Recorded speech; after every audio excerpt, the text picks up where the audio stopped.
திரு பாலச்சந்திரன், முதலமைச்சருடைய மிக கடுமையான எச்சரிக்கையும் விமர்சனமும் ஒரு அச்சுறுத்தலா, இல்ல அவசியமானதா, இல்ல அரசியலுக்காக இப்படி பேசியிருக்காரா?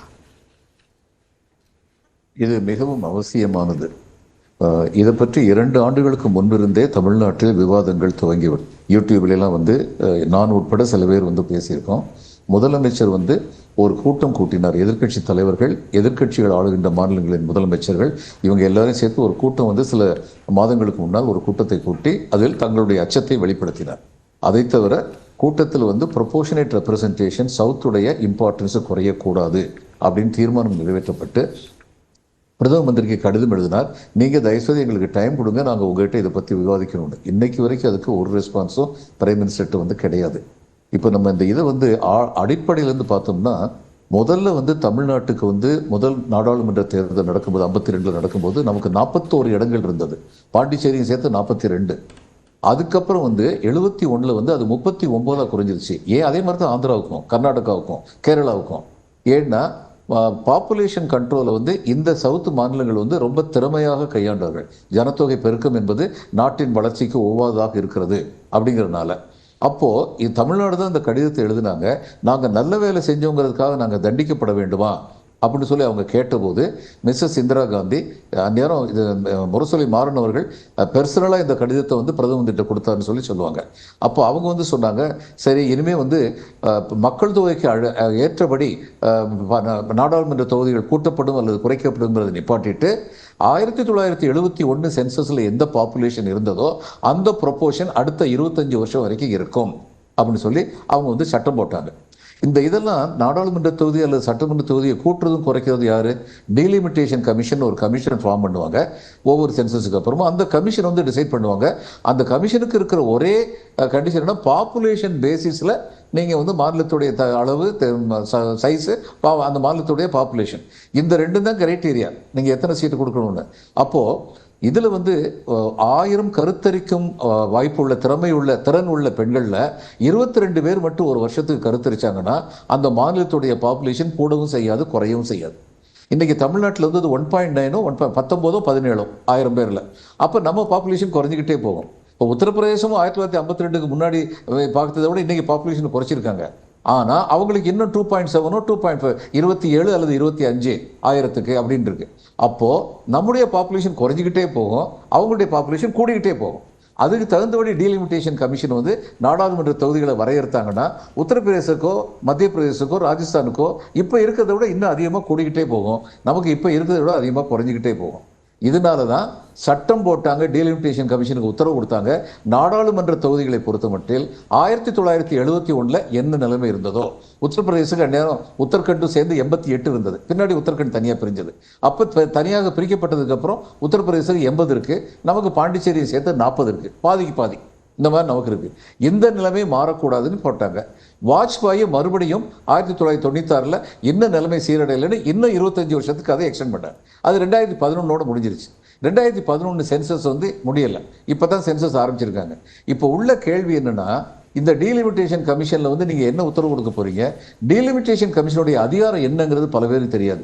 ஒரு தரம் அவர்கள் நாடாளுமன்ற அல்லது சட்டமன்ற தொகுதிகளை வரையறுத்து விட்டார்கள் என்றால் அந்த வரையறைப்பு அறிக்கை நாடாளுமன்றத்திலும் மாநில சட்டமன்றங்களிலும் வைக்கப்படும், விவாதிக்கப்படும். ஆனால் அதில் எந்த திருத்தமும் செய்வதற்கு யாருக்கும் அதிகாரம் கிடையாது. எந்த நீதிமன்றத்திற்கும் அந்த அறிக்கையை எதிர்த்து செல்ல முடியாது. இதுதான் சட்டம். அதனால தான் மிஸ்ஸஸ் காந்தி வாஜ்பாய் சொன்னாங்க, முதல்ல சொல்லிட்டாங்க டீலிமிட்டேஷன் கமிஷனுக்கு 1921 ப்ரொபோர்ஷனாக மாற்றாதீங்கன்னு. ஆனால் இன்னும் நிலைமை சீரடையலை. அப்போ இன்னைக்கு வச்சாலுமே இப்போ 1971 பேசிஸ்லேயே வச்சு இந்த மாதிரி எல்லாருக்கும் 50% அதிகமாக கொடுக்குறாங்கன்னு வச்சுக்குவோம். இன்னைக்கு 80 உத்தரப்பிரதேசம் இருக்கும்போது நமக்கு 40 இருக்கு. 2 பேருக்குமே 50% கூட்டினாங்கன்னா உத்தரப்பிரதேசத்துக்கு 120 ஆகும், நமக்கு 40ங்கிறது 60 ஆகும். இன்னைக்கு 80க்கும் 40க்கு இடையில வித்தியாசம் 40.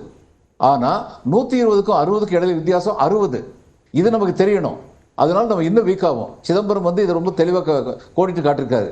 அதனால தான் நம்முடைய முதலமைச்சர் சொல்றாரு, south will be rented much more ineffective. அப்போ வட மாநிலங்களில் வெற்றி பெறுகின்ற ஒரு கட்சி நாடாளுமன்றத்தில் மற்ற மாநிலங்களை பற்றி கவலையே படாமல் தங்களுடைய இஷ்டப்படி சட்டத்தை 2/3 மெஜாரிட்டியோடு அமல்படுத்திக்கிட்டே போகலாம். இது ஜனநாயகத்துடைய கூட்டாட்சி தத்துவத்திற்கே எதிரானதாக போயிடும். திரு பாலச்சந்திரன், இப்ப 50 விழுக்காடு எல்லாருக்குமே உயர்த்தினாலும் கூட வட மாநிலங்களுக்கு ஒரு 640 வரைக்கும் போகும். தென்னிந்திய மாநிலங்கள் எல்லா மாநிலம் சேர்த்தினாலும் 190 தான் வரும் அப்படின்னு சொல்றீங்க. இது தென்னிந்திய மாநிலங்களுக்கு அரசியல் ரீதியாகவும் மிகப்பெரிய ஒரு சிக்கலை ஏற்படுத்துன்னு குறிப்பிடுறீங்க. இப்ப தேர்தல் நேரத்தில் ஏன் இதை பாஜக அரசு தற்போது கொண்டு வர முயற்சிக்குது? 2 வருஷமா விவாதம் நடத்திட்டு இருக்கு அப்படின்னு சொல்றீங்க. இப்போ கொண்டு வரதுக்கான தேவை என்ன இருக்கு? இதுல வேற காரணங்கள் இருக்கா? சில கேள்விகள் பாரதிய ஜனதா கட்சியிட்ட கேட்க வேண்டிய கேள்விகள்லாம் என்கிட்ட கேட்குறீங்க. ஆனால் காரணங்கள் இருக்கு. தேர்தல் நடக்கிற நேரத்தில் மேற்கு வங்கம், கேரளா, தமிழ்நாடு இந்த மூணுலையும் வந்து எதிர்க்கட்சிகள் வந்து ஆள்றாங்க. அந்த எதிர்க்கட்சி எம்பிக்கள் வந்து இந்த தேர்தலுக்காக ரொம்ப பிஸியாக இருப்பாங்க, பிரச்சாரத்தில் பிஸியாக இருப்பாங்க. இந்த நேரத்தில் அங்கே கொண்டு இந்த சட்டத்தை கொண்டு போய் பாஸ் பண்ணுறதுன்னா அவங்க வர முடியாத சூழ்நிலை வரலாம். 2/3 மெஜாரிட்டி ஈஸியாக பாஸ் பண்ணிடலாம். இது ஒன்று. அதே மாதிரி தான் இந்த 33% ரிசர்வேஷன் ஃபார் விமனும். இப்போ இவங்க வந்து நாங்கள் விமனுக்கு 33% ரிசர்வேஷன் கொடுக்க போறோம்னு சொல்றாங்க. எந்த அடிப்படையில் கொடுக்க போறீங்க? இந்த 542 அடிப்படையிலையா அல்லது 850 அடிப்படையிலையா? கொடுத்தா எப்படி கொடுக்க போறீங்க? ஒவ்வொரு மாநிலத்திலும் எப்படி வந்து இதை வந்து பிரிக்க போறீங்க? அது வந்து டிரான்ஸ்ஃபரபிளா? இன்னைக்கு 2 எலெக்ஷனுக்கு வந்து ஒரு குறிப்பிட்ட தொகுதி வந்து விமனுக்கு இருந்ததுன்னா அதுக்கப்புறம் அது மாறிக்குமா? எந்த கிளாரிட்டியும் இல்லை. இந்த கிளாரிட்டி இல்லாமல் நாங்கள் சட்டம் பாஸ் பண்ண போறோம்னு மட்டும் சொல்றது வந்து இதெல்லாம் வந்து ஒரு ஆட்டோக்ரஸி விதின் டெமோக்ரஸி மாதிரி, மக்களாட்சிக்குள்ளேயே ஒரு எதேச்சியாதிகாரத்தை நடத்துற மாதிரி. ஆனால் தொடர்ந்து அப்படித்தான் பிஜேபி நடத்திக்கிட்டு இருக்காங்க. இப்போ இன்னொரு ஸ்டெப் அதே மாதிரி எடுத்துக்கிட்டு இருக்காங்க. இது ரொம்ப ரொம்ப தவறானது. அதனால தான் திரும்ப திரும்ப இது சொல்லப்படுது. நீங்கள் நிச்சயமாக வந்து இதை வந்து விவாதிக்கணும். இப்போ குரியன் தலைமையில் வந்து ஒரு உச்ச நீதிமன்ற நீதிபதி, அவர் ஓய்வு பெற்ற நீதிபதி தலைமையில் கான்ஸ்டியூஷனை பற்றி டிஸ்கஸ் பண்ணுறதுக்கு ஒரு கமிட்டி ஒன்று ஃபார்ம் பண்ணாங்க.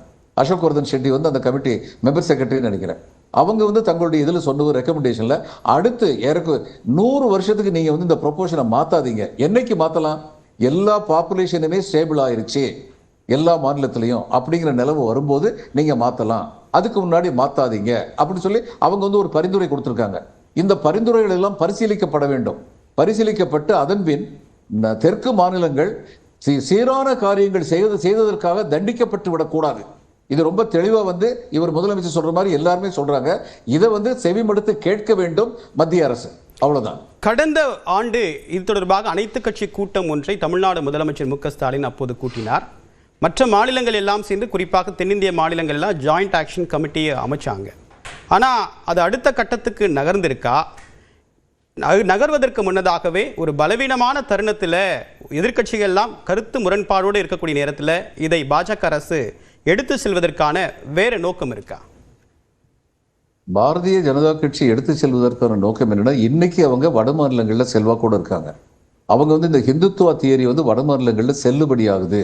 அதனால தொடர்ந்து நம்ம அங்கே ஆட்சியில் இருப்போம், இருந்தால் தொடர்ந்து எல்லா தேர்தல்களிலும் நாம் வெற்றி பெறுவோம் அப்படின்னா வட மாநிலங்களிடம் நம்ம வெற்றி பெற்று விட்டால், அதாவது இன்னைக்கு நிலைமை என்னன்னா, ஈஸ்ட்ல ஒரிசா, வெஸ்ட் பெங்கால், அங்கே வெஸ்ட்ல வந்து மகாராஷ்டிரா, சவுத்தில் உள்ள 4 ஸ்டேட்டு, இந்த 4 ஸ்டேட்லையும் ஒரு சீட்டு கூட பாரதிய ஜனதா பார்ட்டி கிடைக்கலன்னா கூட இவங்க மறுசீரமைப்பு நடத்தி 800 சொச்சம் சீட்டு கொண்டு வந்துட்டாங்கன்னா அவங்களுக்கு நாடாளுமன்றத்தில் மெஜாரிட்டி கிடைச்சிரும் அப்படின்னு அவங்க நம்புறாங்க.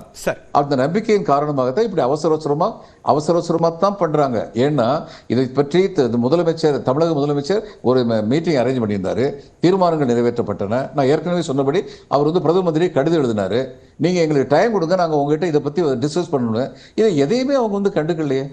கண்டுக்கிடாம இன்னைக்கு வந்து 3 மாநிலத்துக்கு தேர்தல் இருக்க நேரத்தில் 2-3 நாள் மட்டும் பார்லிமெண்ட் செஷன் என்ன கட்டாயம் வந்தது இன்னைக்கு வைக்கணும்னு? இது வரல.